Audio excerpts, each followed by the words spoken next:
Assalamu alaikum. I am Anjumana Miss.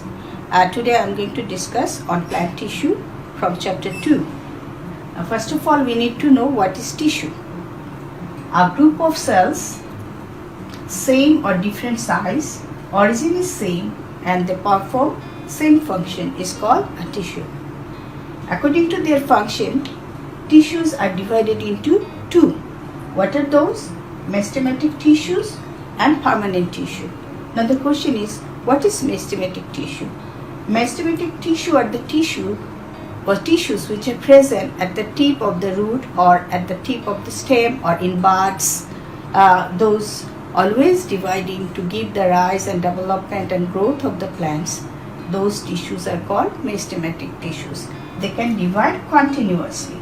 Now come to the permanent tissue. The tissues which already have divided, and those tissues, those old tissues or the previous tissue which already have divided, those tissues are called permanent tissues, and they cannot divide anymore.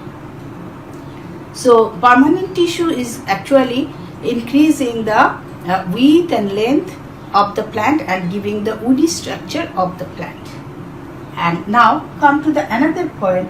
What is that? According to the structure and function, all these tissues are grouped into three. What are those? Simple tissue, complex tissue, and another one is excretory tissue. Let's talk about simple tissue.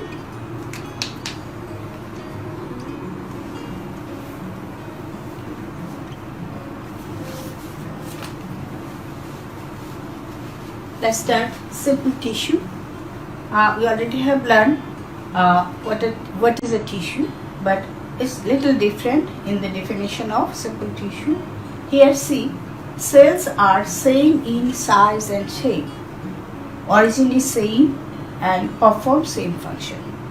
This kind of tissue is called simple tissue. And they are of also three. It is also of three types. What are those? Parenchyma, collenchyma, and sclerenchyma. So among them, parenchyma, the features of parenchyma has discussed here. What are those? According to the cell wall of a plant cells is an unique feature, and its structure is very important to differentiate all the tissues from one to another. So if we talk about the features of parenchyma, the cell wall is thin, which is made up of cellulose, and their shape is isodiametric. What does it mean? All sides of the cell wall is equal. So, and their shapes are also isodiametric all around. So the cells are living and filled with protoplasm, and they are also always turgid. Okay. So the number 5 point is found in all parts in a plant, and they are also of two types. What are those? Chlorenchyma and parenchyma. So you are understanding why the types of two. Chlorenchyma means the chlorophyll is present in the tissues. Those tissues, simple tissues, are called chlorenchyma. Actually, this kind of tissues are present in all kind of plants, whatever it is, terrestrial or aquatic. In all green plants, chlorenchyma is present. Now come to the another one, parenchyma. See here, chlo, and here is arene. So chlorin means presence of chlorophyll and arene means air space. So when the tissues have, in between of the cells, have air space, those kind of tissues are called parenchyma. And mainly this kind of tissues are present in aquatic plants. And they're holding lot of air space because they have to float in the water. Their body should be lighter than other plants, and that's why they have parenchyma. You know, these kind of tissues are also present in all aquatic plants. So let's go for the function of simple tissues.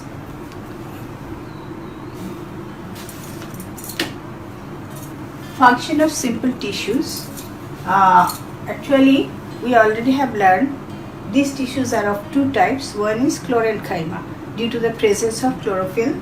So you can understand what's the function of chlorophyll with a great performance or a role of chlorophyll in food production.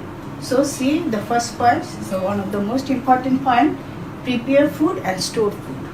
And another thing that helps in transportation of water and mineral salts. You know, the while root hair cell absorbing water from the soil, that water has to be passed from the root hair cells to the next other cells one after another, and they have to pass a long distance of cortex. That cortex is made up of these parenchyma tissues, and after that they are reaching to the xylem vessels. Then the xylem vessel taking the water to the leaves for the food making process of photosynthesis. So each of the function is very important. What is the third one? So they are preparing food and also storing food. So what's the purpose of that? For the growth and development of the plant body. Okay. So now come to the second simple tissue. What is the name of that? That name is collenchyma. And what are the features of collenchyma? Their cell wall is thick. Why their cell wall is thick? Because cell wall is made up of cellulose and pectin. See, in previous parenchyma, cell wall was made only by cellulose, but here is another item is added, component is added, which is called pectin. So both of them are complex carbohydrate and make the cell wall more thick. And intercellular space in parenchyma tissues, in between of the cells have lot of air space, but here maybe air space present or not. So another thing, irregular shaped due to compilation of cellulose and pectin. That means what? Around the cell wall, somewhere the amount of cellulose and pectin is more, and somewhere it is less. So when it is less, that part of the cell wall is thin, and where it is more, that is thick. So that's make the cell shape of the cell wall or cell shape is irregular. So what's the next one? It is found in vein and petioles of leaves. Okay. So petioles and veins in leaves. The final one, these tissues cells are filled with protoplasm. That means these cells are also alive. Okay. Let's go for the function of the collenchyma.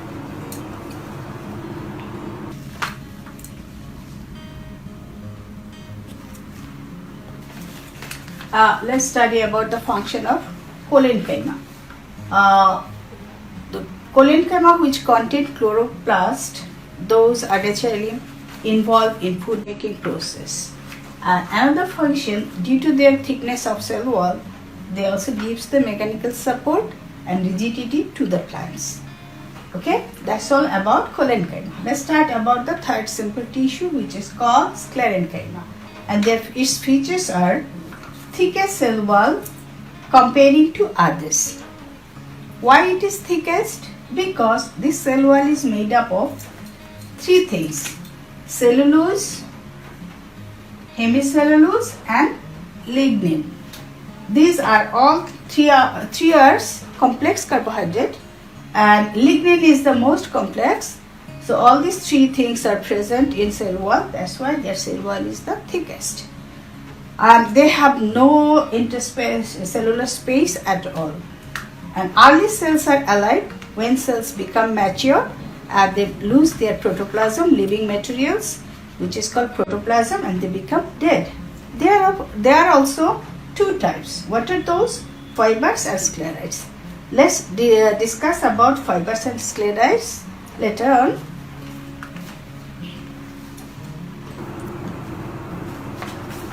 Let's talk about two types of sclerenchyma tissue, which are fibers and sclerites.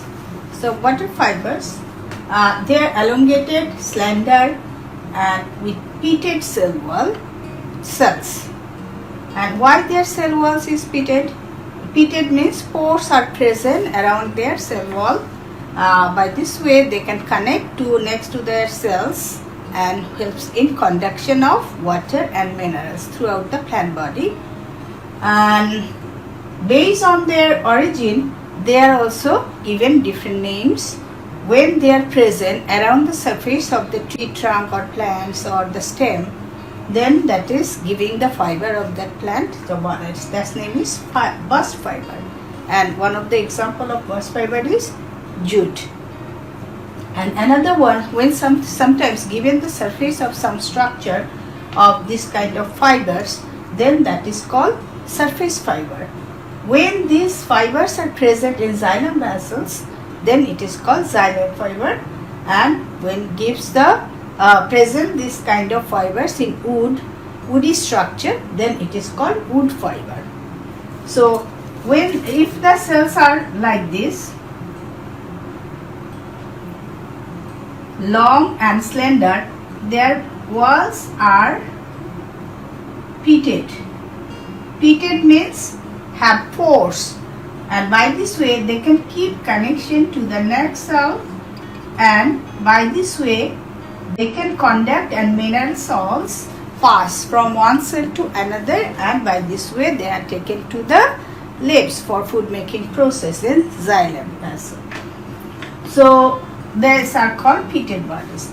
So what are sclerites? Sclerites are the hardest cell because their cell wall has all the lignin is present, and that's why they are called stone cell due to their hardness. And what is the shape of this kind of cells? They are short, isodiametric, and their cell walls are also pitted. Okay, but early cells are alive when they become matured. The same way they losing their living component, that is called protoplasm, and become dead. So same things also in fibers also. Early cells are alive and mature cells are dead. So where these are found? They are found in the mainly at the epidermis of any structure of plants, then in xylem and in phloem. So naturally it is understanding about their function. What they do, they actually xylem and phloem, they are helping in making the vessels of xylem and phloem and helping in conduction of water and minerals. So if precisely we are going to say about the function of sclerenchyma tissue, so nothing different, all the function they are doing, yes, sclerenchyma tissue's functions are also same. Look here, gives mechanical support and rigidity and helps to conduct water, salts and food in plant's body. Water and salts are conducting through the xylem vessels to the leaves for food making process or photosynthesis, and after produced food has to be distributed all through the body of plants up and down through the another kind of vessels which is called phloem, and that food is distributed in that way by the vessels of phloem. That's all for today. Thank you so much. I think this video will help you a lot, and see you next.